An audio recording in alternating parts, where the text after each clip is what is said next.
What happens when love and music intertwine? Find out in Lee Adams' newest release, Love on Tour. Set against the backdrop of a thrilling concert tour, this story explores passion, heartbreak, and finding your true melody. Perfect for anyone who believes in second chances and unforgettable moments. Don't miss out. Pre-order your copy at leeadamsbooks.com today and be part of the story that will rock your world. Hey everyone, it's Rich Bennett. Can you believe it? The show is turning 10 this year. I am so grateful for each and every one of you who've tuned in, shared an episode, or even joined the conversation over the years. You're the reason that this podcast has grown into what it is today. Together, we've shared laughs, tears, and moments that truly matter. So I want to thank you for being part of this journey. Let's make the next 10 years even better. Coming to you from the Freedom Federal Credit Union Studios, Harford County Living presents Conversations with Rich Bennett. Slow pitch transfer.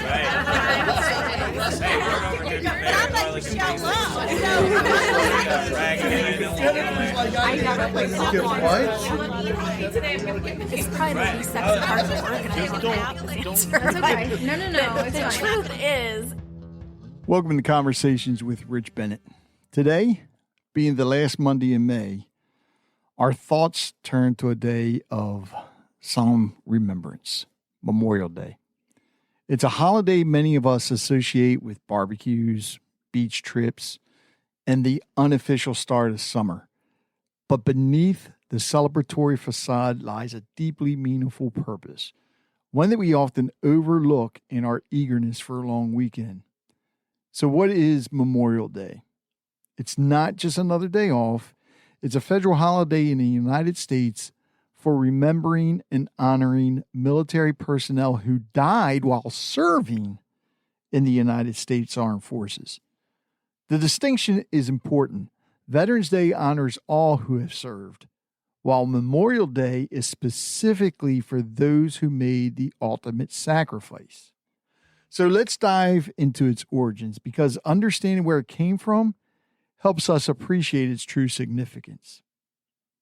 The roots of Memorial Day, originally called Decoration Day, are a bit complex, with various communities claiming to be the birthplace. What we do know is that following the devastating Civil War, a conflict that claimed more American lives than any other, communities across both the North and South began decorating the graves of fallen soldiers with flowers. One of the earliest and most well-documented observances took place on May 1st, 1865 in Charleston, South Carolina. A group of formerly enslaved people, along with some white missionaries and abolitionists, reinterred the bodies of Union soldiers who had died in a Confederate prison camp. They then honored these soldiers with a parade of thousands, decorating their graves. This powerful act of remembrance, born out of profound grief and gratitude, truly set a precedent. However, the official birth of Decoration Day is often attributed to General John A. Logan, National Commander of the Grand Army of the Republic. On May 5th, 1868, he issued General Order No. 11, calling for a nationwide day of remembrance. He stated, and I quote, "The 30th of May, 1868, is designated for the purpose of strewing with flowers or otherwise decorating the graves of comrades who died in defense of their country during the late rebellion, and whose bodies now lie in almost every city, village, and hamlet churchyard in the land." The date of May 30th was chosen because it didn't coincide with any specific battle. The first large observance was held that same year at Arlington National Cemetery, where thousands gathered to decorate graves. For many years, Memorial Day was largely a Northern holiday. Southern states honored their dead on separate days. It wasn't until after World War I when the holiday evolved to commemorate all Americans who died fighting in any war, that it began to be observed more uniformly across the nation. In 1971, Congress passed the National Holiday Act, which moved Memorial Day from May 30th to the last Monday in May, creating the 3-day weekend we observe today. While this undoubtedly made it more convenient for travel and recreation, some argue it also further distanced us from the holiday's solemn purpose. So how can we, in our modern lives, truly honor the spirit of Memorial Day? It goes beyond just a day off. It's about active remembrance. Here are a few ways we can observe Memorial Day with the respect and gratitude it deserves. Visit a cemetery. If you have a national or local cemetery nearby, take some time to visit. See the rows of gravestones, each representing a life cut short in service to our country. Many communities also have events where volunteers place flags on graves. Participating in something like this can be incredibly moving. Attend a Memorial Day ceremony. Many towns and cities hold ceremonies or parades on Memorial Day. These events often include speeches, flag ceremonies, and tributes to fallen soldiers. It's a powerful way to join your community in remembrance. If you insist on having a cookout or a party or whatever at your house, observe the national moment of remembrance.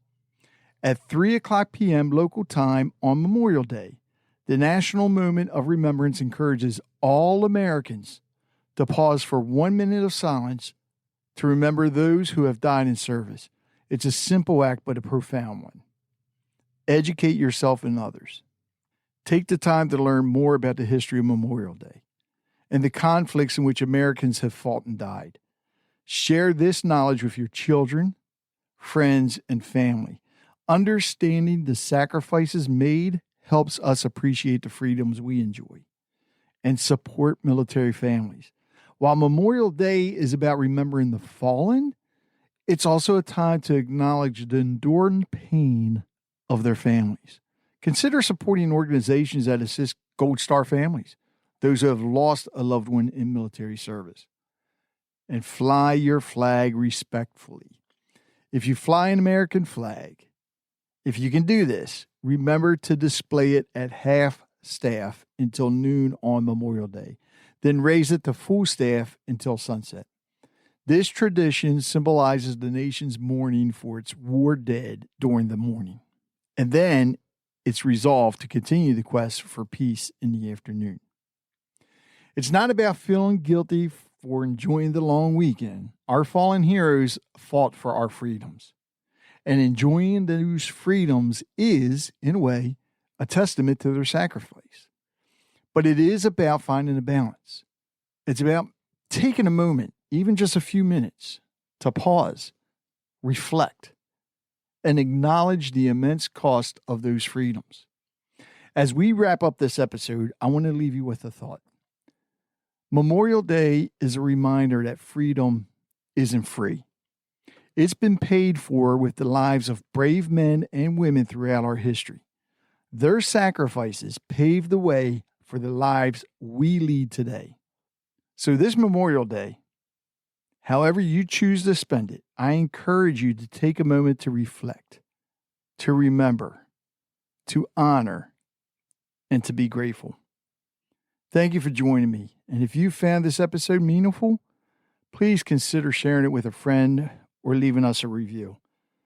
Until next time, take care and let us never forget.